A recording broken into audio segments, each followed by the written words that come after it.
All right. So have you ever wondered if like maybe heaven and hell aren't actual places? Mm, Like what if there's something else entirely? yeah. Well, we found this really interesting podcast called Curious Rays, and they were talking about this spiritual teacher named Osho. Okay.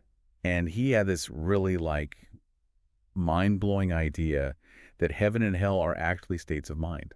Interesting. Yeah. So we're going to do a deep dive into his perspective and like see if this whole heaven and hell thing is more of a psychological thing than a, physical destination thing. Okay, well, so from what I understand, Osho's basic argument is that heaven and hell aren't places we go to after we die, Right. but they're actually states of mind that we create and experience right here, right now. Yeah, and he even goes so far as to say that it's a psychological trick. A trick. Yeah, a trick. What do you mean? Well, he believes that the idea of heaven and hell has been used throughout history kind of as a way to control people. Oh, so like if you don't do this, you'll go to hell, and if you do this, you'll go to heaven kind of thing. Exactly. Oh, I see. Yeah, so by promising this like eternal bliss or threatening eternal damnation, Mhm. it's like people in power could, basically get people to behave the way they wanted Right. without really having to like, actually consider what was truly good for them. Right. Yeah, Interesting. So it's like using fear and desire to manipulate people. exactly. Yeah. Okay. And Osho thinks this trick,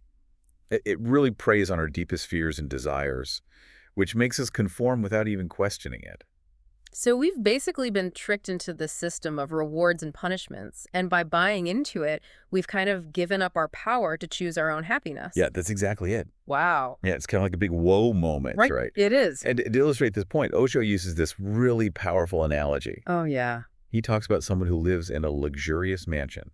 Okay. They have everything they could possibly want materially, but they're completely miserable. Oh, so they're living in a personal hell even though they're surrounded by wealth and luxury. Precisely. Ah, I get it. Yeah. And then he contrasts that with like a monk Okay. who owns basically nothing, Right. but experiences this really profound inner peace. So the monk is experiencing heaven on earth even though they live a very simple life. Exactly. Yeah, that makes sense. So it's not really about your external circumstances. It's all about your internal state. Exactly. Okay, so, but if heaven and hell are mental states, does that mean we're totally responsible for our own suffering and our own happiness? That's what Osho seems to be suggesting, Hmm.